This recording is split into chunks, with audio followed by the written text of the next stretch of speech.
বিসমিল্লাহির রহমানির রহিম। রব্বি ইশরাহ লি সাদরি ওয়া ইয়াসসির লি আমরি ওয়াহলুল উকদাতাম মিন লিসানি ইয়াফকাহু কওলি। প্রিয় শিক্ষার্থী, আসসালামু আলাইকুম। ভালো আছো তো সবাই না? আচ্ছা, আমরা গত দিনের ক্লাসে আমরা যে অংশটুকু পড়েছিলাম, ফ্যারাডের দ্বিতীয় সূত্র আলোচনা করেছিলাম, তার গাণিতিক সমীকরণ আমরা দেখেছিলাম, সেই সাথে ইলেকট্রোপ্লেটিং নিয়ে আমি বিস্তারিত কথা বলেছি। তো এখন আজকে আমাদের যে অংশটুকু আমরা পড়ব খুবই গুরুত্বপূর্ণ অংশ। তবে তার আগে, অর্থাৎ নতুন একটা অংশে যাব আমরা, সেইটার আগে আমাদের এই বিশ্লেষণ অংশের অল্প একটু জিনিস বাকি আছে। সেটা যদিও এটা সিলেবাসে আছে, কিন্তু এখান থেকে কখনো প্রশ্ন ওইভাবে আসতে দেখা যায়নি এখন পর্যন্ত। তারপর টপিকসটা যেহেতু আছে বোর্ড অনুমোদিত, সো আমরা একটু পড়ে নেব। যেমন তড়িৎ বিশ্লেষণ প্রক্রিয়ায় আমরা বিভিন্ন ধাতুকে আকরিক থেকে কিন্তু বিশুদ্ধীকরণ বা নিষ্কাশন করতে পারি। হ্যাঁ, তো তারই ধারাবাহিকতায় আমরা যেটা দেখব এখন সেটা হচ্ছে কি, যে বক্সাইট, এটা হচ্ছে একটা অ্যালুমিনিয়ামের আকরিক। লিখো বক্সাইট হতে অ্যালুমিনিয়াম ধাতু নিষ্কাশন। আমার জানা নাই, তবে মনে হতে পারে যে এইরকম কিছু টার্ম নবম দশম শ্রেণীতে থাকে আসলে ধাতু নিষ্কাশন সম্বন্ধীয়। তো সেখানে তোমরা পড়ে থাকতেও পারো, জানি না। তো যাই হোক, আমি একটু এখান থেকে পড়িয়ে দিচ্ছি তোমাদেরকে। তো বক্সাইট, এটা আসলে ব্যাপারটা কি? বক্সাইট হচ্ছে অ্যালুমিনিয়াম অক্সাইড Al2O3 এর সাথে 2 অণু পানি, এটাকে বক্সাইট বলা হয়। তো বক্সাইট হতে আমরা অ্যালুমিনিয়াম ধাতু যদি নিষ্কাশন করতে চাই, তাহলে এখানে আমাদের দুইটা স্টেপ অবলম্বন করতে হবে। এক, বক্সাইট হতে অ্যালুমিনা উৎপাদন করতে হবে, অ্যালুমিনা উৎপাদন। অ্যান্ড দ্বিতীয় ধাপে অ্যালুমিনার তড়িৎ বিশোধনে, অ্যালুমিনার তড়িৎ বিশোধনে অ্যালুমিনিয়াম উৎপাদন। ওকে, তাহলে দুইটা ধাপ। তাহলে প্রথমত আমাদের বক্সাইট থেকে আমাদের প্রথমত অ্যালুমিনা পেতে হবে, Al2O3। এরপর এই অ্যালুমিনা থেকে আমরা কি পাবো? অ্যালুমিনিয়াম ধাতু পাবো। ক্লিয়ার? তাহলে এই দুইটা ধাপে আমরা এখান থেকে অ্যালুমিনিয়াম নিষ্কাশন করতে পারবো। তো প্রথমত যেভাবে কাজের আমরা পদ্ধতিটা শুরু করতে পারি সেইটা কেমনটা দেখো। প্রথমে যে কাজটা করা হয়, এই যে বক্সাইট, এই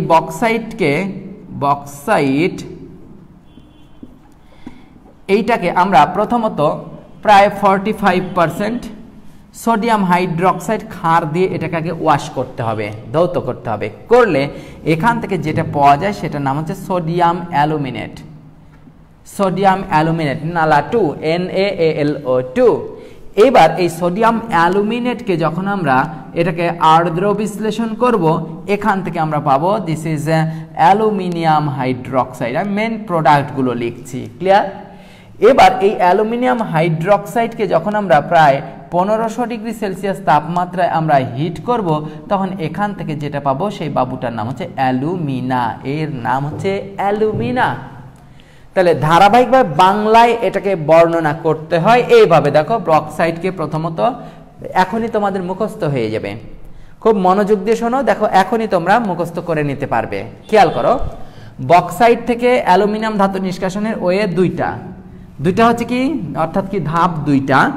প্রথমে বক্সাইট থেকে আগে অ্যালুমিনা, এই যে অ্যালুমিনা, এটা উৎপাদন করব।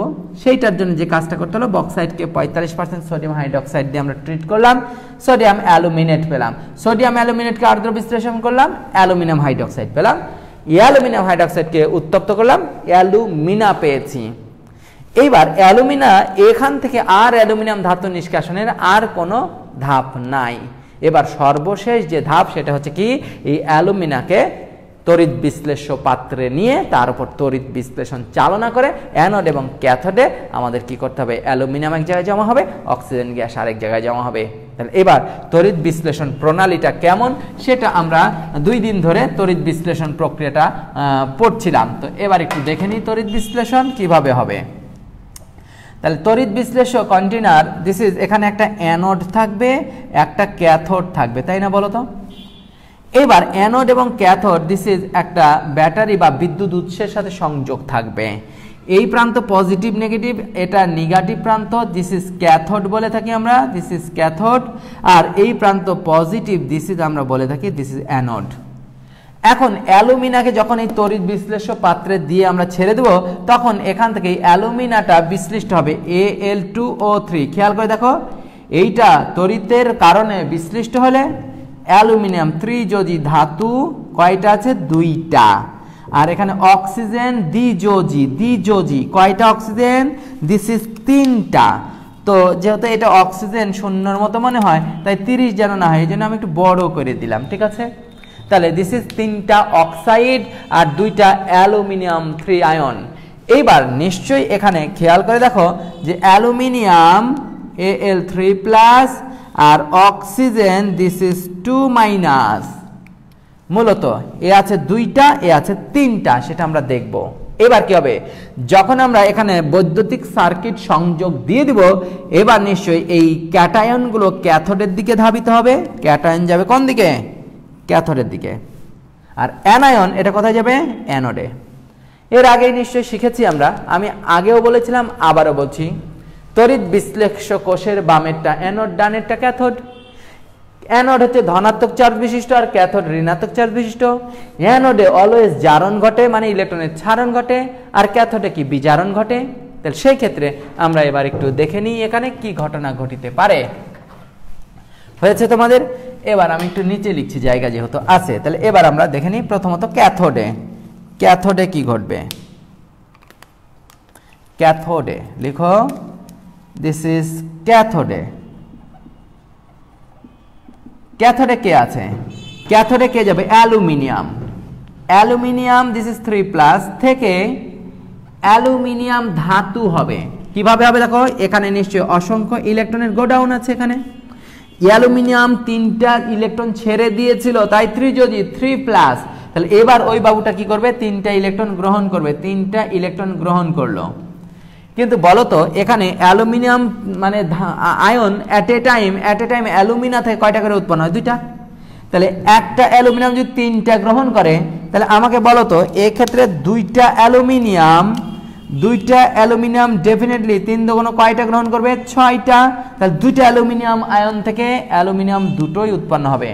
তাহলে ইলেকট্রন গ্রহণ, তার মানে এটা কি বিজারণ অর্ধ বিক্রিয়া বা বিজারণ বিক্রিয়া। ক্লিয়ার? অর্থাৎ ক্যাথোডে বিজারণ, অ্যানোডে ঘটে জারণ। এবার অ্যানোডের একটু কথাটা দেখে নিই আমরা। দিস ইজ অ্যানোডে। লিখো অ্যানোডে। তোমরা তোমার লাল কালি লিখলে মনে ভালো দেখতে পাও না, যাই হোক কষ্ট করে একটু দেখে নাও। হ্যাঁ, অ্যানোডে কি আছে দেখো তো বাবুরা? O2-। ওকে, O2- মানে কি বলতো? এই বাবুটা 2টা ইলেকট্রন গ্রহণ করে আছে। তাহলে 2টা ইলেকট্রন যেহেতু সে গ্রহণ করে আছে, তাহলে সে কি করবে? 2টা ইলেকট্রন ছেড়ে দিবে। যে 2টা গ্রহণ করেছে সে 2টা ইলেকট্রন ছেড়ে দিল, দিয়ে অক্সিজেন পরমাণু হবে। অক্সাইড মাইনাস থেকে অক্সিজেন পরমাণু হবে। কিন্তু বাবুরা খেয়াল করো, এখানে অক্সিজেন আছে হচ্ছে কয়টা oxide? This is at a time 3টা করে উৎপন্ন হয়েছে। তাহলে একটা অক্সিজেন যদি 2টা ছাড়ে, 3টা অক্সিজেন 3 দুগুণ কয়টা ছাড়বে বলো তো? 6টা ছেড়ে দিবে।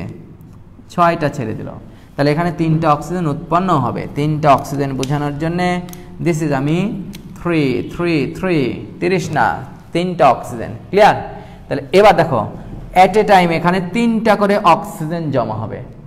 3টা করে অক্সিজেন, এই 3টা অক্সিজেন আর আরো 3টা অক্সিজেন, এবার 3টা করে টোটালি অণু গঠন করবে। 3টা করে অণু পাওয়া যাবে। ঠিক আছে? অর্থাৎ 3টা পরমাণু অক্সিজেন, আবার পরবর্তীতে 3টা পরমাণু অক্সিজেন, এই মিলে এই অক্সিজেনগুলো যখন এখানে অসংখ্য জমা হতে থাকবে, তখন তারা দুটো করে অক্সিজেন মানে কি 3 যুক্ত হয়ে 3 অণু করে আমাদের কি হবে? অক্সিজেন গ্যাস নির্গত হবে। তাহলে দিস ইজ আমরা বলতে পারি অ্যানোডে ইলেকট্রন ছাড়ন মানে জারণ হলো। তাহলে আমার দরকার কি ছিল? কোনটা দরকার ছিল? হচ্ছে অ্যালুমিনিয়াম ধাতু নিষ্কাশন। দিস ইজ অ্যালুমিনিয়াম ধাতু। আমরা নিশ্চয়ই কোথায় জমা হবে? ক্যাথোডে অ্যালুমিনিয়াম ধাতুর এইরকম আস্তরণ পড়ে যাবে।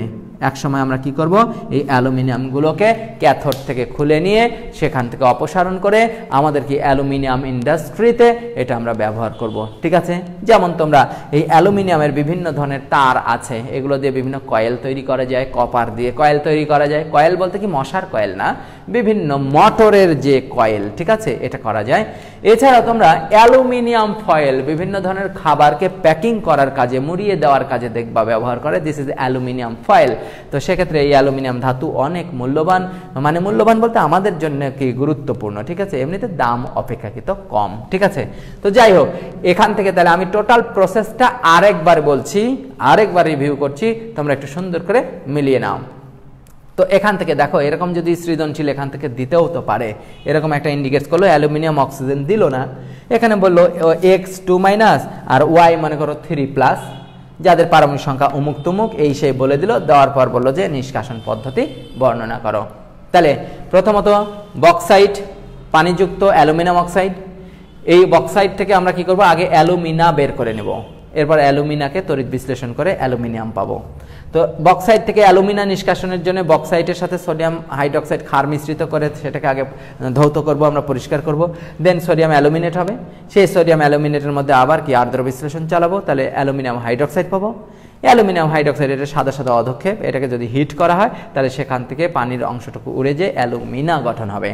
এবার অ্যালুমিনার থেকে অ্যালুমিনিয়াম পাওয়ার জন্য পরবর্তী যে ধাপ, তড়িৎ বিশ্লেষণ চালনা করলে এই প্রক্রিয়াতে অ্যানোড এবং ক্যাথোডের এই প্রক্রিয়ার মাধ্যমে আমরা ক্যাথোডে অ্যালুমিনিয়াম ধাতু জমা আকারে পাবো, এইভাবেই অ্যালুমিনিয়ামটাকে নিষ্কাশন করতে পারবো। বুঝতে পেরেছো সবাই? গুড।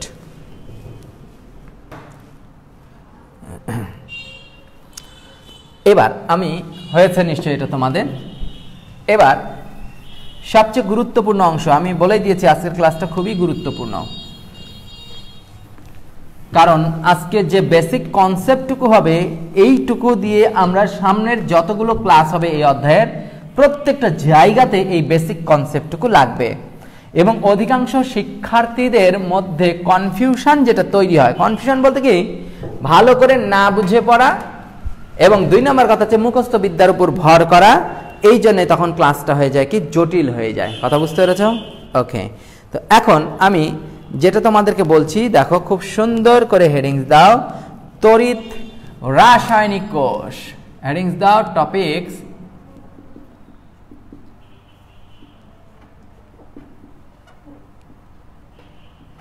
তড়িৎ রাসায়নিক কোষ।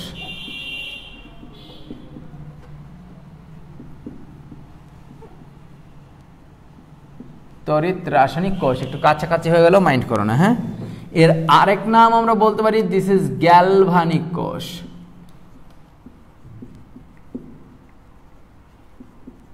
ওকে, আচ্ছা, তড়িৎ রাসায়নিক কোষ, আরেকটা ছিল তড়িৎ বিশ্লেষ্য কোষ। আমি দুইটারই কম্পেয়ার করে তোমাদেরকে দেখাবো, টেনশন নাই, ক্লিয়ার? আচ্ছা, তড়িৎ রাসায়নিক কোষ আর তড়িৎ বিশ্লেষ্য কোষের ব্যাপারটা ছিল, তড়িৎ বিশ্লেষ্য কোষ, তড়িৎ বিশ্লেষ্য কোষ, এখানে কি ঘটনা ঘটে বলতো? আমরা তড়িৎ দিয়ে রাসায়নিক বিক্রিয়া সম্পাদন করেছিলাম, তড়িৎ দিয়ে রাসায়নিক বিক্রিয়া ঘটে তড়িৎ বিশ্লেষ্য কোষে। আর তড়িৎ রাসায়নিক কোষে যে ঘটনা ঘটে, রাসায়নিক শক্তি এটার মাধ্যমে, অর্থাৎ কি রাসায়নিক শক্তি থেকে তড়িৎ শক্তি উৎপন্ন হয়। ওকে, পুরো উল্টো প্রসেস। আমরা তড়িৎ বিশ্লেষ্য কোষে তড়িৎ দিয়ে রাসায়নিক বিক্রিয়া বা রাসায়নিক শক্তিতে রূপান্তর করি, আর তড়িৎ রাসায়নিক কোষে কি হবে, রাসায়নিক শক্তি তড়িৎ শক্তিতে কনভার্ট হবে, অর্থাৎ উৎপন্ন হবে। তো তার জন্য দেখো ব্যাপারটা ভালো করে বুঝবে, হ্যাঁ। সব ঠিকঠাক আছে তো? কথাটা তা ঠিকঠাক বোঝা যাচ্ছে না? ওকে, গুড, সুন্দর। আচ্ছা, এখন দেখো আমি এই দুইটাকে তুলনামূলক এবার কম্পেয়ার করে তোমাদেরকে খুব সহজ করে দিচ্ছি। তো প্রথমত ব্যাপারটা এরকম ছিল, মনে আছে কিছুক্ষণ আগেও ড্র করলাম, তড়িৎ বিশ্লেষ্য কোষ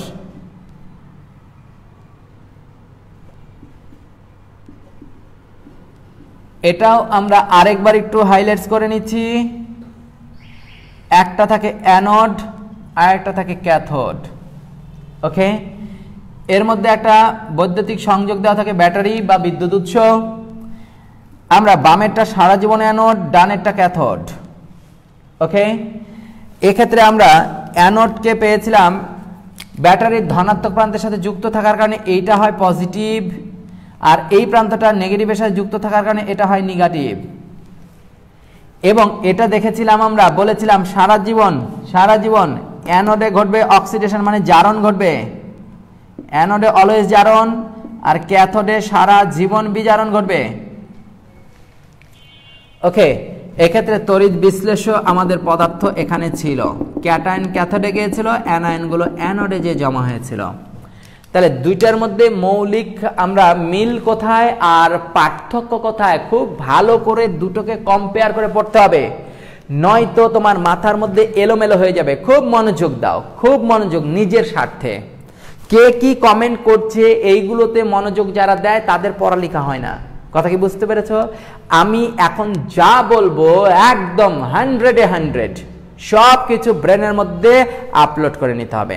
সো দেখাও, এবার আমি তড়িৎ রাসায়নিক কোষ ড্র করবো। এবার খুব ভালো করে দেখবা।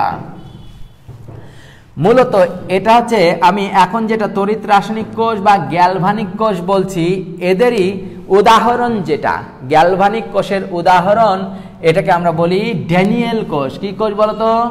ড্যানিয়েল কোষ। এটা এবার আমি তোমাদেরকে ড্র করে দেখাবো বা এর কার্যপ্রণালী বর্ণনা করব। সো ড্যানিয়েল কোষে স্বাভাবিকভাবে অ্যানোড এবং ক্যাথোড, যেমন এক্ষেত্রে তড়িৎ বিশ্লেষ্য কোষে অ্যানোড এবং ক্যাথোড আমাদের একই ধাতুরও হতে পারে বা ভিন্ন ধাতুরও আমরা নিয়েছিলাম ইলেকট্রোপ্লেটিং এর সময়। মনে আছে নিশ্চয়ই, তোমরা দেখেছো যে আমরা এখানে নিকেলের দণ্ড নিয়েছিলাম, তড়িৎ বিশ্লেষণে নিকেল সালফেট নিয়েছিলাম, আর এখানে লোহার চামচ বা রামদায়ের ওপর আমরা একটা প্রলেপ দিচ্ছিলাম। কিন্তু এই ক্ষেত্রে ড্যানিয়েল কোষ তৈরি করা হয় তড়িৎ রাসায়নিক সারিতে, অর্থাৎ তড়িৎ ধনাত্মকতার যে সিরিজ আছে সেই সিরিজে অবস্থিত ধাতুগুলো দিয়ে, অর্থাৎ উঁচু এবং নিচু সারিতে অবস্থিত ধাতুগুলো দিয়ে অ্যানোড এবং ক্যাথোড তৈরি করা হয়। তবে তড়িৎ ধনাত্মক সারিতে যে ধাতুটা ওপরে থাকে তাকে অ্যানোড হিসেবে নিতে হয়, আর যে নিচে থাকে অপেক্ষাকৃত তাকে ক্যাথোড হিসেবে নিতে হয়।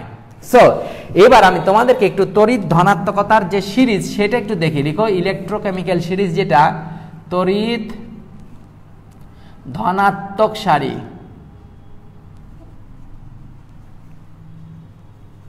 বা সিরিজ, তড়িৎ ধনাত্মক সিরিজ বা সারি বলে থাকি আমরা। হ্যাঁ, সো এইটা কি জানো? আমি যেগুলো বলছি সেগুলো দেখো।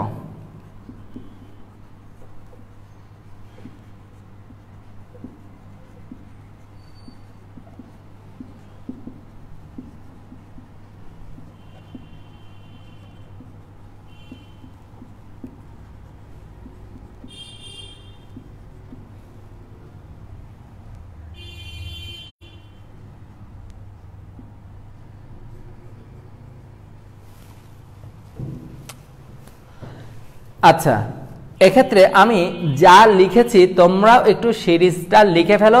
তবে মনে রাখার জন্য আমি এর আগেও হয়তো বা কথা কোনো এক সময় ফার্স্ট ইয়ারে বলে থাকতে পারি, না বলে থাকলে এখন আবার বলবো, তোমরা আরেকবার লিখে নিবে। ঠিক আছে? ওকে, তো দেখো আমাদের এক্ষেত্রে মনে রাখার জন্য আমি তোমাদেরকে যে কথা বলছি সেটা শোনো। দেখো, এটাকে এইভাবে লিখো, বইয়েও লিখে দেওয়া আছে। লাথি খেয়ে, পটাশিয়াম খেয়ে কানা। ম্যাকগাইভার, তোমরা দেখেছো কি ম্যাকগাইভার? ছোটকালে আমরা যখন ছোট ছিলাম তখন হয়েছে। কানা ম্যাকগাইভার এলো যেন ফিরে সোনা পাবে, হাই কুলাঙ্গার হাবলু আজ পিটাবে আমায়। ওকে, এটা মনে রাখতে পারলে তাহলে তোমাদের তড়িৎ ধনাত্মক সিঁড়িতে কে আগে আছে কে পরে আছে, অর্থাৎ কে অ্যানোড হবে কে ক্যাথোড হবে সেটা তোমরা বুঝতে পারবে। ড্যানিয়েল কোষের খেয়াল করে দেখো, আমাদের ড্যানিয়েল কোষের অ্যানোড এবং ক্যাথোড তৈরি হয় জিঙ্ক এবং কপার ধাতু দিয়ে। কি কি বলতো? জিঙ্ক এবং কপার ধাতু দিয়ে। তাইলে তড়িৎ ধনাত্মক সিরিজে যে ধাতু যুগল নিব আমরা অ্যানোড এবং ক্যাথোড, ড্যানিয়েল কোষে অবশ্যই ভিন্ন ধাতুর হবে। তাহলে ভিন্ন ধাতুর যদি হয় তাহলে যে তড়িৎ ধনাত্মক সারিতে আগে থাকবে সে হবে অ্যানোড, আগে থাকলে অ্যানোড বা ওপরে থাকলে অ্যানোড, আর পরে বা নিচে থাকলে সে হবে ক্যাথোড। তাহলে দেখো আমি আরেকবার বলছি, লাথি খেয়ে কানা কানা ম্যাকগাইভার এলো যেন ফিরে সোনা পাবে হায়, কুলাঙ্গার হাবলু আজ পিটাবে আমায়। সো এখন যে ওপরে থাকবে সে হবে অ্যানোড আর যে নিচে থাকবে সে হবে ক্যাথোড। ওকে, সো এবার আমাকে বলো তো, আমরা এই ধনাত্মক সিরিজের যে দুটো ধাতু দিয়ে আমরা তড়িৎ রাসায়নিক কোষের তড়িৎদ্বার গঠন করব, তার একজন আছে হচ্ছে কি, দিস ইজ জান, আর একটা আছে কপার। ওকে, তাহলে একটা হচ্ছে জিঙ্ক আর একটা হচ্ছে কপার। কমনলি বলো কে ওপরে আছে? জিঙ্ক। তাহলে এটা অলওয়েজ হবে ওপরে থাকলে হবে অ্যানোড আর নিচের বাবুটা হচ্ছে ক্যাথোড। সো আমি আরেকবার মনে করিয়ে দিতে চাই, এইটার সাথে এইটার সিমিলার মানে কি কথাগুলো এরকমটা হবে। তার মানে এটা হবে দিস ইজ বামে একটা তড়িৎদ্বার, ডানে আর একটা তড়িৎদ্বার। ক্লিয়ার? এবার এই তড়িৎদ্বার দুটির আমি বলেছিলাম, দেখো আরেকবার বলছি, দুনিয়ার যে কোষই হোক না কেন, দুনিয়ার যে কোষ হোক না কেন, বামেরটা সারা জীবন হবে অ্যানোড, ডানেরটা সারা জীবন ক্যাথোড। মানে এটা নিয়ম অনুযায়ী যদি বলি। ক্লিয়ার? এইবার এই দুটি তড়িৎদ্বারের মধ্যে একটি সছিদ্র পর্দা, যেটাকে ডায়াফ্রাম সেল বলা হয়।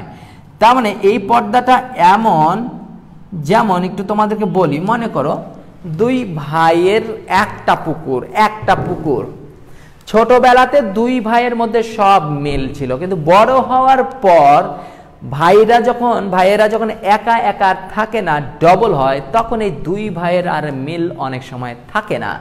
এমনও হয় মায়ের পেটে রক্তের সম্পর্কের দুই ভাই দুইজনকে দেখতে পারে না, কথা বলে না, কেউ কারোর দিকে তাকায়ও না। এটা খুবই লজ্জাজনক। তো যাই হোক, তো সেক্ষেত্রে এমন হয়েছে সম্পত্তির একটা পুকুর, বিশাল একটা পুকুর বা ছোট একটা পুকুর যেটাই হোক, তাদের মধ্যে এবার বন্টন হবে। তো বন্টন হতে গেলে অনেক বড় পুকুর, ওর মধ্যে প্রাচীর তোলাটা মুশকিল। সো তারা কি করলো, এবার এর মধ্যে অর্ধেক অর্ধেক করে একটা নেট দিয়ে দিল, একদম মশারির মতো ছিদ্রযুক্ত নেট। তাহলে ব্যাপারটা হচ্ছে কি হলো, এইরকম নেটের মতো বা টিস্যু পেপার বা ফিল্টার পেপারের মতো। ফিল্টার পেপার কি করে দেখো তো, শুধুমাত্র পানি পাস হতে পারে, কিন্তু আয়রন, আর্সেনিক বা এ জাতীয় কোনো মেটাল বা ভারী বস্তু সেগুলো পাস হতে পারে না। ঠিক তাই আমরা যদি পুকুরের মাঝখানে একটা নেট দিয়ে দিই, তাহলে সেক্ষেত্রে কি হবে, শুধুমাত্র পানি যাতায়াত করতে পারবে, বাট মাছ বা কাঁকড়া বা এ জাতীয় জলজ প্রাণী যেগুলো, সেগুলো কিন্তু এপার ওপার যেতে পারবে না। ঠিক তাই সছিদ্র পর্দা শুধুমাত্র চার্জ বা আয়ন বিনিময়ে সহযোগিতা করবে বা মাধ্যম হিসেবে কাজ করবে, মূল পদার্থ কখনোই কি এপার ওপার যেতে পারবে না। সো এবার এই অ্যানোড এবং ক্যাথোড দুইজন যদি দুই প্রান্তে এইভাবে থেকে যায় সারা জীবন, অনেক সময় আমরা দেখতে পাই যে বিলের মধ্যে বা মাঠের মধ্যে শুধু কারেন্টের পোল দাঁড়িয়ে আছে, কিন্তু সেখানে কারেন্টের তার যায়নি, সংযোগ দেয়নি, তাহলে কোনো লাভ হইল না। এবার কি করব, আমরা এখানে একটা সংযোগ দেব। সংযোগ দেওয়ার জন্য এখানে আমরা কি রাখবো, একটা কারেন্ট পরিমাপের জন্য ভোল্টমিটার রেখে দিলাম আমরা এখানে। ওকে, সো এবার তার মানে এই ভোল্টমিটারটা কি করবে, আমাদেরকে নির্দেশ করে দিবে বা অ্যামিটার নির্দেশ করে দিবে। কাঁটা যদি নড়াচড়া করে, তার মানে বোঝা যাবে যে এখানে শক্তি উৎপন্ন হচ্ছে, এর মধ্যে দিয়ে পাস হচ্ছে, ফলে ওটা ফিলিংস দেখাচ্ছে বা কাঁটার বিক্ষেপ, কাঁটা নড়াচড়া করছে। অনেক সময় আমাদের ঘড়ির ব্যাটারি নষ্ট হয়ে যায়, তাই না?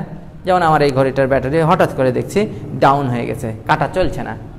এবার যখন এটাকে আমি দোকানে নিয়ে যাব বা টেকনিশিয়ানের কাছে নিয়ে যাব, ওই বাবুটা কি করবে, ঘড়িটা খুলবে, প্রথমে খুলে ব্যাটারি এপার আর এপার হচ্ছে ওই যে ওদের কাছে অ্যামিটার বা ভোল্টমিটার থাকে, ওইটার কাঁটা দিয়ে আগে টাচ করবে।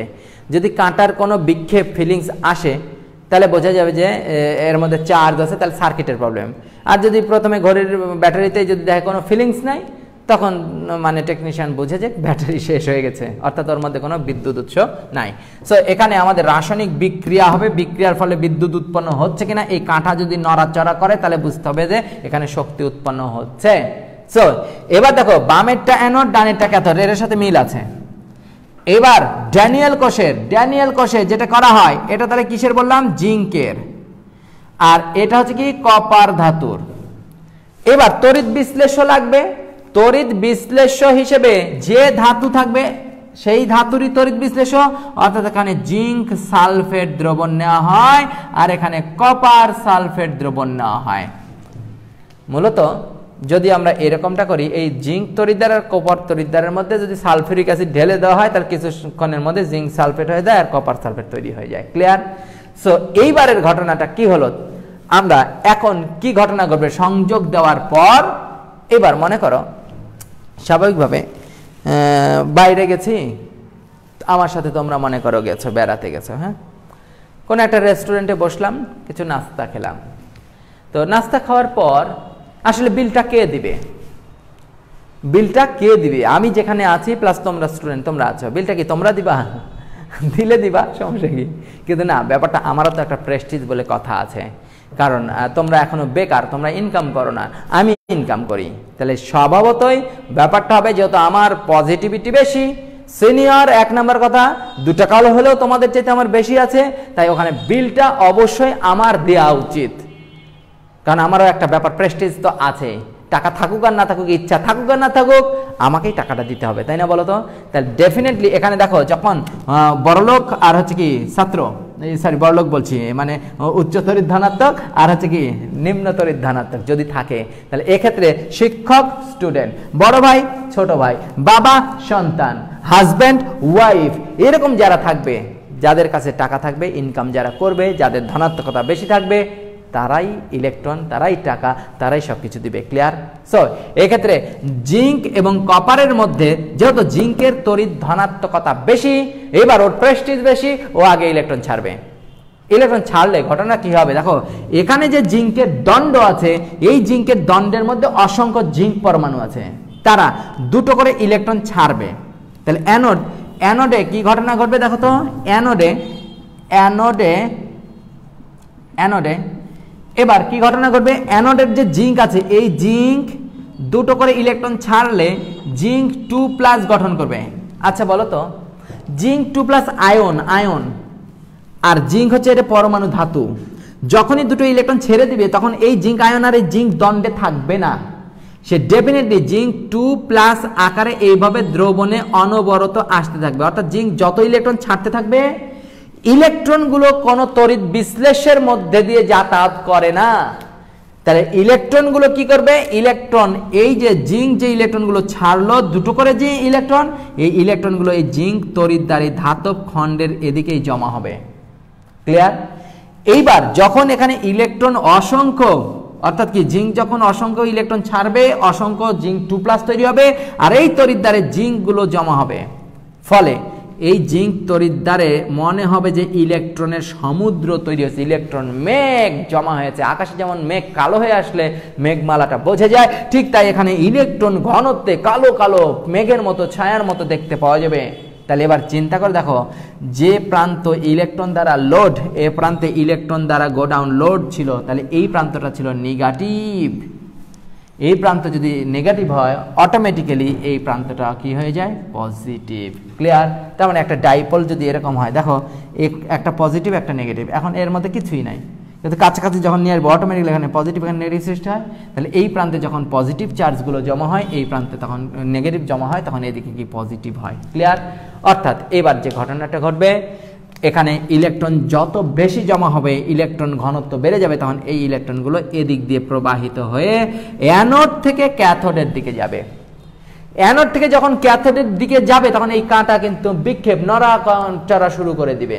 তাহলে তোমরা নিশ্চয়ই জানো যে আমরা এটুকু জানি যে অ্যানোড থেকে ক্যাথোডের দিকে ইলেকট্রন প্রবাহিত হয়, আর ইলেকট্রন যেদিকে প্রবাহিত হয় বিদ্যুৎ তার বিপরীত দিকে পাওয়া যায়। তাহলে আমরা এদিকে যাবে ইলেকট্রনের প্রবাহ, অর্থাৎ অ্যানোড থেকে ক্যাথোডের দিকে ইলেকট্রন প্রবাহিত হবে, আর বিদ্যুৎ প্রবাহ হবে ক্যাথোড থেকে অ্যানোডের দিকে, বিদ্যুৎ প্রবাহ। তাহলে সুন্দর করে একটু তোমরা টুকে রাখো যে অ্যানোড থেকে ক্যাথোডের দিকে যাবে ইলেকট্রন, আর ক্যাথোড থেকে অ্যানোডের দিকে বিদ্যুৎ পাবো আমরা, তড়িৎ। এটা অনেক সময় এমসিকিউ এ এসে থাকে যে ইলেকট্রন কোন দিকে প্রবাহিত হয় আর বিদ্যুৎ প্রবাহ কোন দিকে পাওয়া যায়। ক্লিয়ার? এবার তাহলে একটু খেয়াল করে দেখো, তাহলে এক্ষেত্রে এটার মধ্যে ডিফারেন্সটা কি দেখো। এক্ষেত্রে অ্যানোড ছিল পজিটিভ, মিল কোথায়? বামেরটা অ্যানোড, এটাও বামেরটা অ্যানোড, ডানেরটা ক্যাথোড। কিন্তু খেয়াল করে দেখো এর অ্যানোডটা হচ্ছে ধনাত্মক, কারণ এটার নিয়ামক ছিল ব্যাটারি যেদিকে যুক্ত থাকবে তার চার্জ সেদিকে হবে। কিন্তু এক্ষেত্রে খেয়াল করে দেখো অ্যানোড এবং ক্যাথোডের চিহ্নের উৎস হচ্ছে তড়িৎ ধনাত্মক সারিতে অবস্থান। যে ধাতু তড়িৎ ধনাত্মক সারিতে আগে থাকবে সে ইলেকট্রন ত্যাগ করবে, ত্যাগকৃত ইলেকট্রনগুলো যে প্রান্তে জমা হয় সেই প্রান্তটা হয় নেগেটিভ, আর অপর প্রান্তটা অটোমেটিক্যালি কি পজিটিভ। সো তাহলে এক্ষেত্রে অ্যানোডে কি ঘটলো? অ্যানোডে ইলেকট্রন ছাড়ন ঘটছে, তার মানে দিস ইজ জারণ। আমি বলেছিলাম অ্যানোড দুনিয়ার যে কোষেরই হোক জারণ ঘটবে। এবার যখন এই ইলেকট্রনগুলো ক্যাথোডের দিকে চলে যাবে তখন এই দ্রবণস্থ কপার 2+ গুলো, অসংখ্য কপার 2+, এরা তখন এখানে যখন ইলেকট্রন আসবে, দেখো ইলেকট্রন যখন এদিকে আসবে তখন এই কপার 2+ গুলো এই ইলেকট্রনগুলোকে ধরে নেবে। যদি ইলেকট্রনগুলোকে ধরে নেয় তাহলে দেখো ক্যাথোডে লিখে ফেলো, দিস ইজ ক্যাথোডে।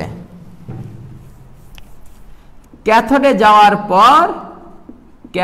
যাওয়ার পর কপার 2+ দ্রবণ থেকে কপার 2+ গুলো ওই দুটো করে ইলেকট্রন খাবে, খেয়ে কপার ধাতু হিসেবে জমা হবে। তার মানে দিস ইজ ইলেকট্রন গ্রহণ, মানে এই পাগলা বিজারণ। তাহলে এখানেও ক্যাথোডে ইলেকট্রন গ্রহণ মানে বিজারণ ছিল, আর অ্যানোডে ইলেকট্রন ছাড়ন মানে কি ছিল বলতো? জারণ ছিল। তাহলে আমরা ঘটনা দুইটা কোষের মধ্যে মিল পেলাম কি? বামেরটা অ্যানোড, ডানেরটা ক্যাথোড। এর অ্যানোড ধনাত্মক, ক্যাথোড ঋণাত্মক, কিন্তু এর অ্যানোড ঋণাত্মক, ক্যাথোড ধনাত্মক। এবার দেখো এখানে অ্যানোডে জারণ, ক্যাথোডে বিজারণ, এখানেও অ্যানোডে জারণ, ক্যাথোডে বিজারণ। তার মানে দুইটার মধ্যে আমরা নিশ্চয়ই তফাৎটুকু বুঝতে পারছি। এখানে কি হলো? বিদ্যুৎ দিয়ে আমরা রাসায়নিক বিক্রিয়া চালিয়েছি, আর এখানে রাসায়নিক বিক্রিয়ার মাধ্যমে তড়িৎ উৎপন্ন হচ্ছে। ক্লিয়ার? ওকে। এবার তাহলে আমাদের এরকম ভাবে যদি কোনো একটা তড়িৎ কোষ গঠন করতে বলে তাহলে আমরা কিন্তু এখানে কোষ বিক্রিয়াটা লিখতে পারবো। তাহলে ড্যানিয়েল কোষের কোষ বিক্রিয়াটা একটু লিখে ফেলি আমরা। সুন্দর করে লিখো।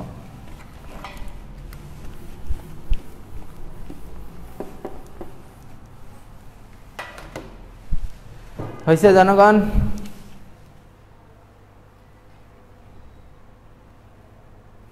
এই গল্প করছে কে রে? সাদমান সাকিব, শাহরিয়ার আলম, গল্প করো না।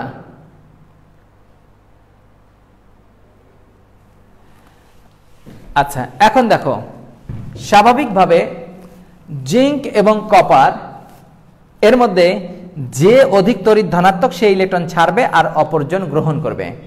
ব্যাপারটা দেখো, মানে যদি এরকমটা হয়, আমরা এখানে যদি এরকম ভাবে বানাই, জিঙ্ক আর আমরা কপার দিয়ে বানিয়েছিলাম। এবার মনে করো ম্যাগনেসিয়াম আর জিঙ্ক দিয়ে যদি বানাই, ম্যাগনেসিয়াম এবং জিঙ্ক কোনো তড়িৎ কোষ গঠন যদি করতে চাই, তাহলে এবার কে অ্যানোড হবে বলতো? ম্যাগনেসিয়াম হবে, আর এটা কি? জিঙ্ক ক্যাথোড হবে। তার মানে কি এবার এ ছাড়বে, এ ধরবে। ঠিক তাই আমি যদি কপারের সাথে আমি যদি মনে করো সিলভার দিয়ে তৈরি করি, তাহলে এবার কপার ওপরে আছে আর এটা কি নিচে আছে, তাহলে যে ওপরে থাকবে। আমার সাথে তোমরা নাস্তা করতে গেলে বিলটা আমি দিয়েছিলাম, এবার তুমি যদি তোমার ছোট ভাই বা ছোট বোনকে নাস্তা করতে নিয়ে যাও, বিলটা কে দিবে? নিশ্চয় তোমাকেই দিতে হবে। তার মানে এটা সিচুয়েশন বুঝে, তার মানে আমরা এখানে কোন দুটি ধাতু দিয়ে আমরা মানে কি কোষ গঠন করছি সেটার উপর ডিপেন্ড করবে। ক্লিয়ার?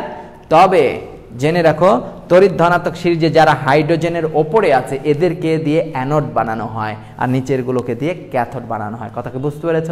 আবার ওপরে যারা আছে এদের মধ্যেও কিন্তু আমরা অ্যানোড ক্যাথোড এইভাবে মানে উচ্চ ধনাত্মক নিম্ন ধনাত্মকের উপর ভিত্তি করে তৈরি করা যাবে। ক্লিয়ার?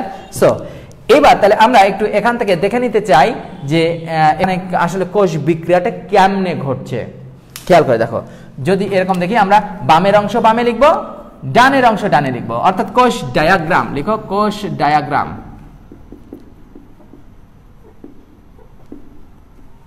কোষ ডায়াগ্রামটা কি? কোষ ডায়াগ্রাম মানে কোষ চিত্র, অর্থাৎ কোষকে কিভাবে রিপ্রেজেন্ট করা হয়। যেমন ডানের টুকু ডানে লিখবা, বামের টুকু বামে লিখবা। তাহলে বামে কি আছে? জিঙ্ক আছে, এই যে জিঙ্ক, তারপরে আছে জিঙ্ক সালফেট। এবার এটা যদি সচ্ছিদ্র পর্দা হয় তাহলে এটাকে একটা টান খাড়া টান দিবা, আর যদি লবণ সেতু থাকে তাহলে দুইটা টান দিবা। লবণ সেতু তো এখনো আসেনি, আমরা একটা টানই দিলাম, ঠিক আছে। এরপর কি আছে দেখো তো, এরপর আছে কপার সালফেট, তাই না? দিস ইজ কপার সালফেট, আর এরপরে কি আছে? কপার। ক্লিয়ার? সো এবার আমরা এইভাবেও লিখতে পারি, আবার এটা মানে এরকম টান না দিয়ে কমা দিয়েও লেখা যায়। আবার একটু দেখো তো বাবুরা, দিস ইজ, বেবিরাও দেখো, দিস ইজ জিঙ্ক, আর এই যখন আয়নিত হচ্ছে তাহলে নিশ্চয়ই এখানে জান 2 থাকছে, তাই না? বলো তো।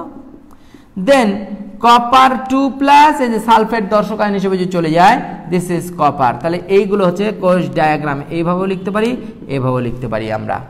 ওকে। আর কোষ বিক্রিয়া তার মানে কি হচ্ছে দেখো তো, কোষ বিক্রিয়া, সবাই লিখো কোষ বিক্রিয়া। দেখা যায় এদিকে, হ্যাঁ, কোষ বিক্রিয়া অর্থাৎ কোষের বিক্রিয়াটা কিভাবে ঘটে। আমরা দেখতে পেলাম যে জিঙ্ক যোগ কপার সালফেট বিক্রিয়া করার পর জিঙ্ক সালফেট অ্যান্ড কপার। যদি আমরা আয়নিত আকারে লিখি, জিঙ্ক যোগ কপার 2 প্লাস, জিঙ্ক 2 প্লাস যোগ কপার। ব্যাপারটা তার মানে এরকমটা এখান থেকেই আমরা বর্ণনা দিতে পারবো। দেখো, তার মানে জিঙ্ক থেকে জিঙ্ক 2 প্লাস হতে গেলে দুটো ইলেকট্রনের ছাড়ন মানে বাবুরা বলো তো জারণ, তাই না? আবার দেখো কপার 2 প্লাস থেকে কপার হয়েছে, এটার জন্য নিশ্চয়ই দুটো ইলেকট্রন গ্রহণ, মানে দিস ইজ বিজারণ। তার মানে তড়িৎ রাসায়নিক কোষে জারণ এবং বিজারণ উভয় হচ্ছে। এর মাধ্যমে ইলেকট্রন ছাড়ন এবং এক অংশের ইলেকট্রন ছাড়ন, এক অংশে ইলেকট্রন গ্রহণ, এর মাধ্যমে কি ইলেকট্রনের প্রবাহ হচ্ছে, ইলেকট্রনের প্রবাহের মাধ্যমে বিদ্যুৎ উৎপন্ন হচ্ছে। ওকে। তাহলে ড্যানিয়েল কোষ বা তড়িৎ রাসায়নিক কোষের মূল থিম ছিল এইটুকু। এখন আরো কিছু আনুষঙ্গিক বিষয় আছে, শুধু ড্যানিয়েল কোষই না। এখন তোমাকে যদি কোনো ধাতু দিয়ে তোমাকে বলে যে দুটো ধাতু দেয়া হলো, এই দুটো ধাতু দিয়ে তুমি কোষ গঠন করো, রাসায়নিক কোষ গঠন করো, তাইলে তুমি কিভাবে করবে? আমি তোমাদেরকে 30 সেকেন্ড সময় দিচ্ছি এইটুকু তুলে নেওয়ার জন্য। আগে ভালো করে তুলে নাও।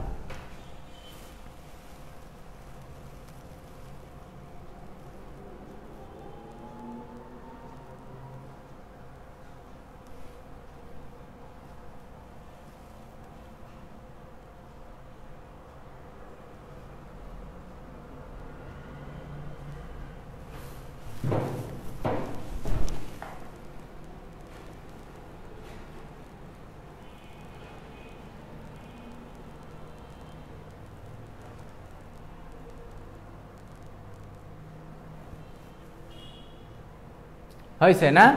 ওকে, থ্যাংক ইউ। আচ্ছা, এখন দেখো আমরা অ্যানোড এবং ক্যাথোড কিভাবে চিহ্নিত করব যদি আমাদের তড়িৎ রাসায়নিক কোষ গঠন করতে বলা হয়। এটুকু হয়েছে সবার না? আচ্ছা,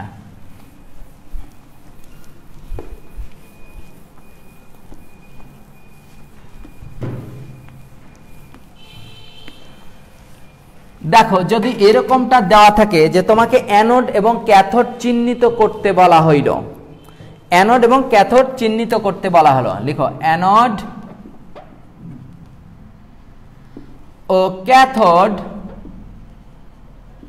নির্দিষ্টকরণ। বা শনাক্তকরণ, কিভাবে আমরা শনাক্ত করতে পারবো বা বুঝতে পারবো যে কোন অংশটা অ্যানোড হবে কোনটা ক্যাথোড হবে। যেমন মনে করো এরকম দেওয়া থাকলো lead 2+ দেন lead, আবার এরকম বলা থাকলো যে this is magnesium 2+ silver plus silver, হ্যাঁ, শান 2 অ্যান্ড শান, ওকে, দিস ইজ আমরা এছাড়াও আমরা বলতে পারি দিস ইজ মনে করো যে কি AU and this is AU3+, এরকম তো থাকতেই পারে এবং তোমাকে বলা হতে পারে যে চিহ্নিতকরণ করো কোনটা অ্যানোড কোনটা ক্যাথোড, এটা ফাইন্ড আউট করো। তাহলে এবার আমাদের একটু দেখো লিখার ভঙ্গিমা আছে, কিন্তু লিখার ভঙ্গিমা আছে, তো তোমরা এই দুটাকে আগে আইডেন্টিফাই করা শেখো। দেখো এইটাকে আমরা বলতে পারি পরমাণু, পরমাণু মানে এটা হচ্ছে ধাতু, এটা ধাতু, আর এটা ধাতুর আয়ন, ওকে। স্বাভাবিকভাবে আমাদের সমাজে প্রচলিত কিছু বিষয় থাকে, হ্যাঁ, প্রচলিত বিষয়, যেমন যদি আমরা সমাজের পারিবারিক ব্যবস্থাগুলো দেখি, যদি একান্নবর্তী পরিবার হয় তাহলে ডেফিনেটলি তোমার কেমন হয়, মায়েরা বা বোনেরা যারা থাকে বাড়িতে, যারা নারীরা থাকেন তারা রান্নাবান্না করেন, আগে দেখা যাচ্ছে ছেলেদেরকে খেতে দেওয়া হয়, ছেলেদের পর্ব শেষ হলে দেন মেয়েদের পর্ব। এবং আমাদের সমাজ ব্যবস্থায় আমরা বাংলাদেশের ম্যাক্সিমামই হচ্ছে আমরা পিতৃতান্ত্রিক পরিবার, তাই না বলো তো? তো এক্ষেত্রে যে ঘটনাটা ঘটে অধিকাংশ ক্ষেত্রে যে মেয়েরা বৈবাহিক অবস্থার পর তারা মায়ের বাড়ি থেকে বা বাপের বাড়ি থেকে শ্বশুর বাড়ি অর্থাৎ ছেলেদের বাড়িতে যায়, এটাকে বলা হয় পিতৃতান্ত্রিক পরিবার। কিন্তু এমনও কিছু আছে যেগুলো মাতৃতান্ত্রিক পরিবার, অর্থাৎ বিয়ের সময় বা বিয়ের পর এমন হয় যে মেয়েরা মায়ের বাড়ি থেকে শ্বশুর বাড়িতে যাওয়ার সময় মেয়েরা কাঁদে, হ্যাঁ। কিন্তু মাতৃতান্ত্রিক পরিবার যেগুলো খেয়াল করে দেখবা আমাদের দেশে বিভিন্ন উপজাতীয় যে উপজাতিরা আছে তাদের ক্ষেত্রে মাতৃতান্ত্রিক পরিবার আছে এবং এক্ষেত্রে মেয়েরা হয় অ্যাক্টিভ, হাজবেন্ডরা দেখা যাচ্ছে কি অ্যাসিস্ট্যান্ট, হ্যাঁ, মেন অ্যাক্টিভ হচ্ছে কি মেয়েরা। তো এই ক্ষেত্রে দেখা যায় যে ছেলেরা বিয়ে হয়ে মেয়েদের বাড়িতে আসে এবং আসার সময় উল্টা ঘটনা ঘটে, আগে যেমন মেয়েরা কাঁদতো এই ক্ষেত্রে কি ছেলেরা কাঁদে, অর্থাৎ ব্যাপারটা উল্টা। ঠিক তাই দেখো আমার দিস ইজ এখানে ধাতু, এটা ধাতব আয়ন, আবার এটা ধাতব আয়ন আর এটা হচ্ছে কি ধাতু। কোনটা আগে কোনটা পরে এটার উপর ডিপেন্ড করবে, তাহলে তোমাকে মনে রাখা লাগবে। তাহলে তোমরা একটু লিখে রাখো, যদি লিখার যে আমাদের সংকেতটা দেয়া থাকবে সেই সংকেতে যদি আগে ধাতু আর পরে আয়ন থাকে, আয়ন থাকলে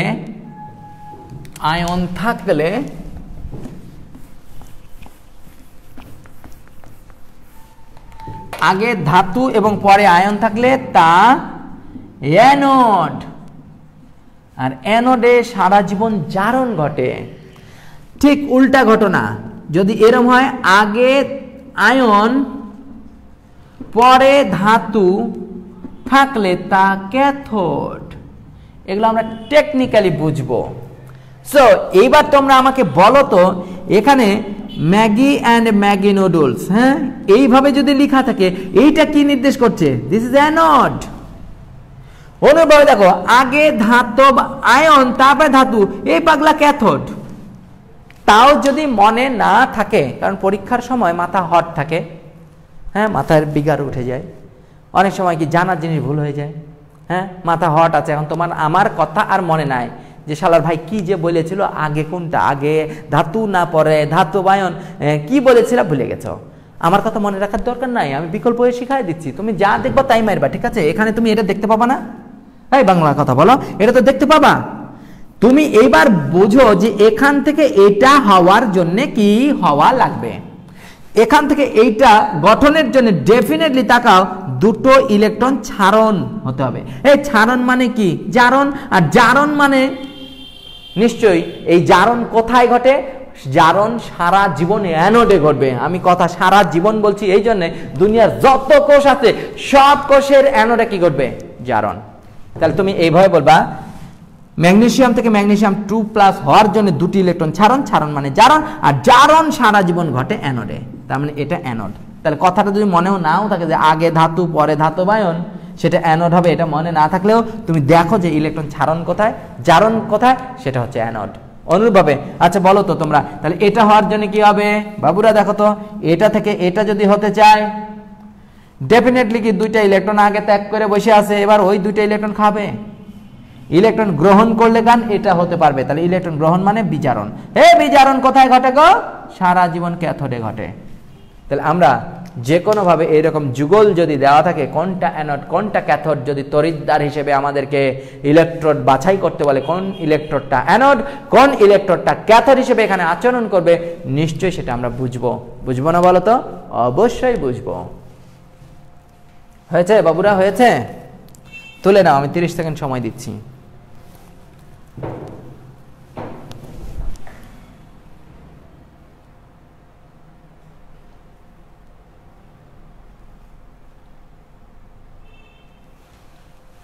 হ্যালো হ্যালো হ্যালো,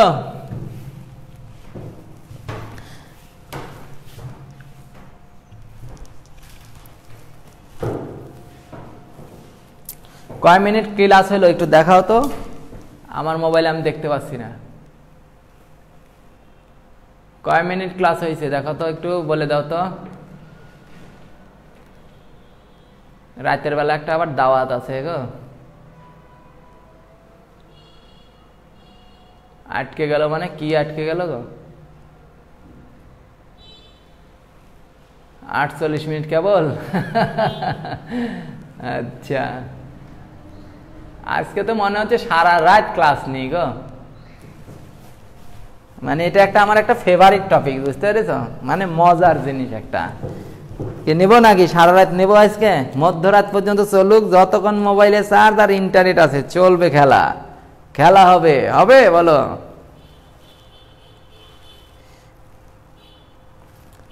আমার মোবাইলের যে কি হইল, এইরকম অপশন আসতেছে, কমেন্ট আর দেখতে পাচ্ছি না কে কি করতেছে। ওই জন্য আমার ওই যেটা দিয়ে ক্লাস নিচ্ছে ওটাতে যায় দেখতে হচ্ছে। ফাংশনও বুঝি না, তোমাদের কাছ থেকে আমার ফেসবুক ট্রেনিং নেওয়া লাগবে। বিপদে আছি, সারা জীবন খালি কেমিস্ট্রি নিয়েই থাকলাম, অন্য কিছু আর হইল না।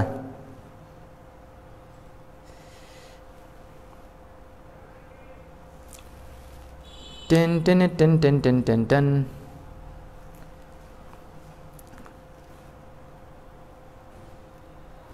আজকের মতো ছুটি। এই ফাঁকি বাস কে রে? ফারহান উদ্দিন। শীতের রাতে কিন্তু পুকুরের মধ্যে মাঝখানে বাঁশ পুঁতে সেখানে তোকে মানে গলা পানি পর্যন্ত একদম ডুবাইয়া বসে মানে বাইন্দা রেখে দিব সকাল পর্যন্ত।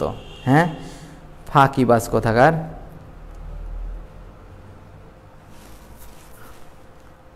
ওকে, শুরু করছি আবার। হ্যাঁ আচ্ছা, নাও তোমরা শুরু করো। হয়েছে? এটুকু হয়েছে না জনগণ? Okay good. আচ্ছা এবার বলো তো, ইলেকট্রন ছাড়ন গ্রহণ যে হচ্ছে, এক্ষেত্রে নিশ্চয়ই তাহলে কি এখানেও কিছু শক্তি উৎপন্ন হচ্ছে, এখানেও কিছু হচ্ছে না বলো তো? তার মানে কি এখানে শক্তির একটা খেলা হবে, টোটাল একটা নেট শক্তি পাওয়া যাবে। জারণের কারণে যে শক্তি সেটার নাম জারণ বিভব, বিজারণের কারণে যে শক্তি হয় সেটাকে বলা হয় বিজারণ বিভব, এবং এর ফলে যে ক্যালকুলেটিং আমরা শক্তি পাবো সেটাকে বলা হয় তড়িৎ চালক বল। কি বল বলো তো? তড়িৎ চালক বল, বা ইংলিশে বলা হয় ইএমএফ, ইলেকট্রোমোটিভ ফোর্স। তাহলে তোমরা এবার সুন্দর করে একটু হেডিংস দাও, তড়িৎ চালক বল বা ইলেকট্রোমোটিভ ফোর্স।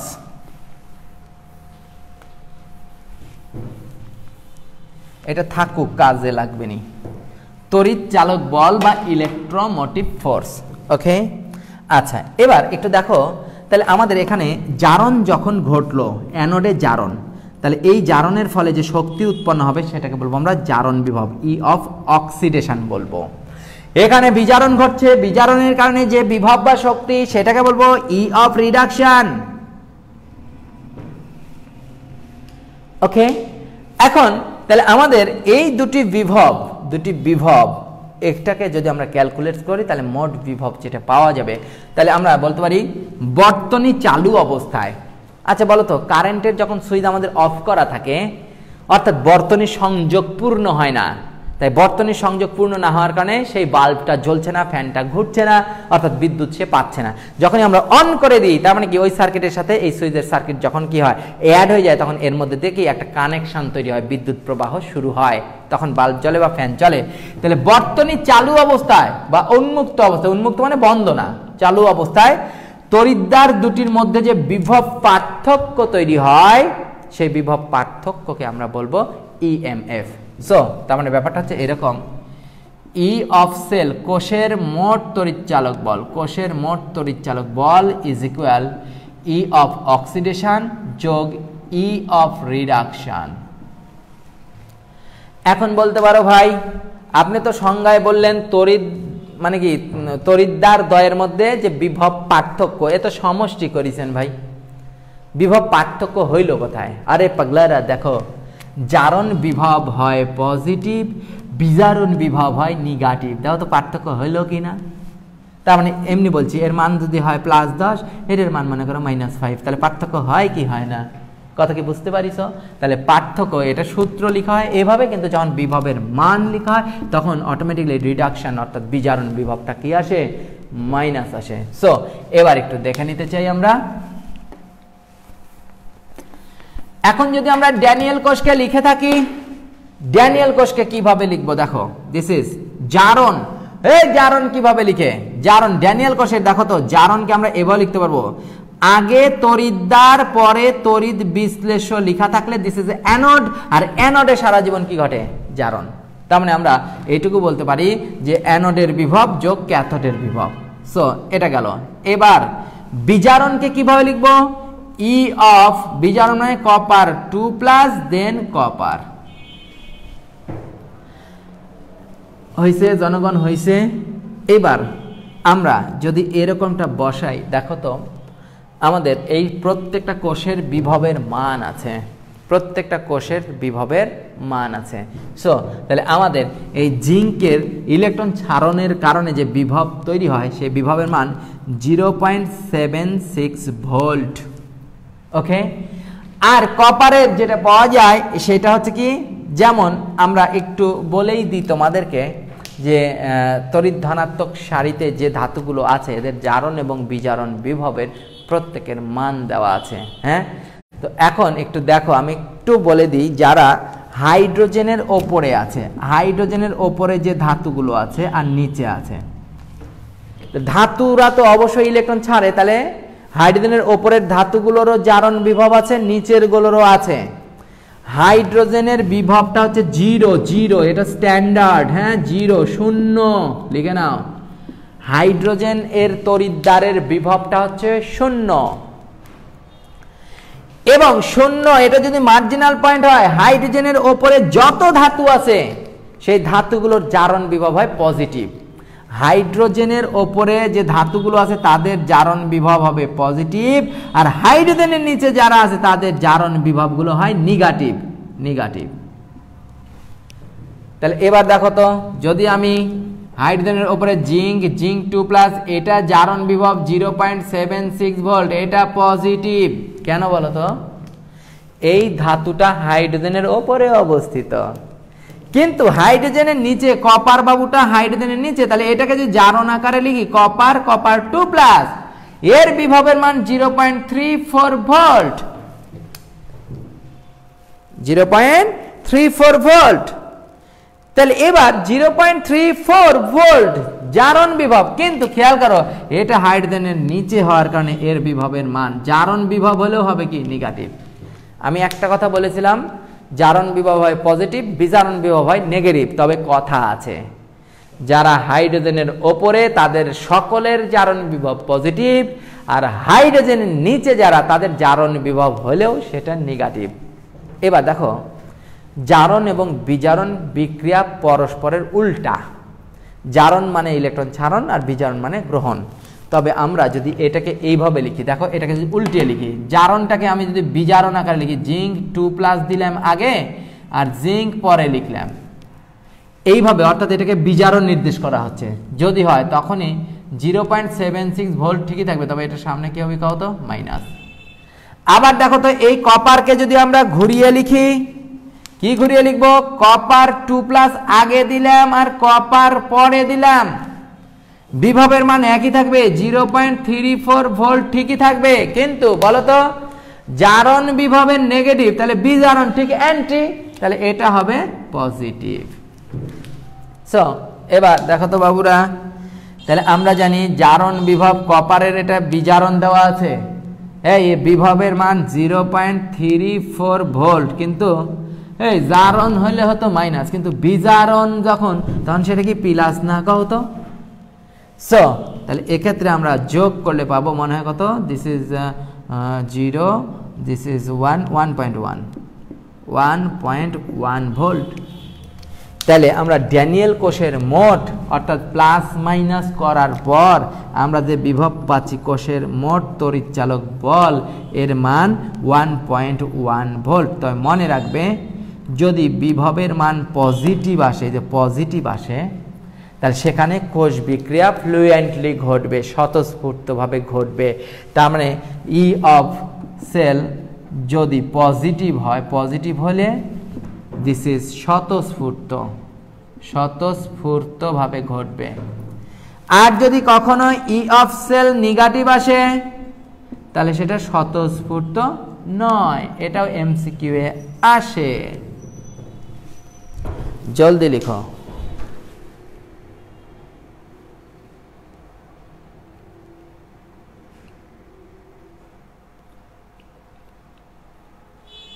আবার গল্প করছে সব, FH ফালতু সোহাগ, এনামুল ইসলাম শিহাব, মাথা ফাটাবো, গল্প চলছে না। আচ্ছা ওকে, তাহলে আমরা একটু দেখো আর একটু হাইলাইটস করে দিই তোমাদেরকে। কোষের তড়িৎচালক বলটা কি, কোষের বর্তনী যখন চালু থাকবে অ্যানোড এবং বিভব ক্যাথোডের যে বিভব পার্থক্য সেটাকে বলবো আমরা কোষের তড়িৎচালক যে বল সেটা। এবং আমরা এটাকে লিখতে পারি ই অফ অক্সিডেশন বা অ্যানোডের বিভব, ক্যাথোডের বিভব বা রিডাকশন। এবং ড্যানিয়েল কোষের ক্ষেত্রে অ্যানোডকে আমরা জিঙ্ক তড়িৎদ্বার আগে, তারপরে তার আয়ন, এটা থাকলে অ্যানোড, কপার 2+, দেন কপার থাকলে এটা ক্যাথোড। হ্যাঁ, মানে এখানে বিজারণ ঘটেছে।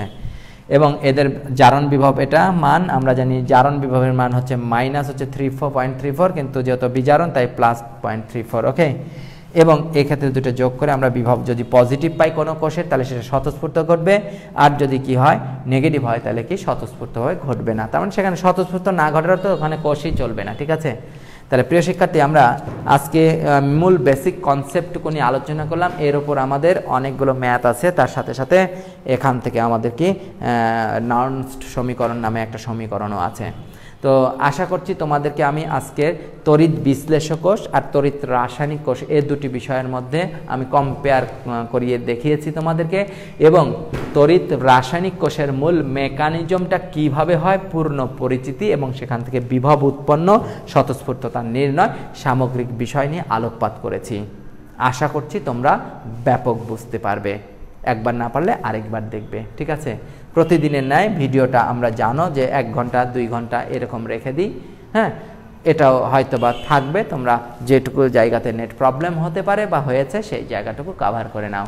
তবে কেউ আশায় থেকো না যে 2 দিন 5 দিন থাকবে, এরকম আশা করবে না। কথা বুঝতে পেরেছো? টাটকা পড়ালেখা করো, তাহলে তুমিও একটা চনমনে ব্যাপারের মধ্যে থাকবে। ঠিক আছে, তো ঠিক আছে, কোনো প্রশ্ন থাকলে তোমরা আগামী দিন জিজ্ঞেস করো। ঠিক আছে, আল্লাহ হাফেজ।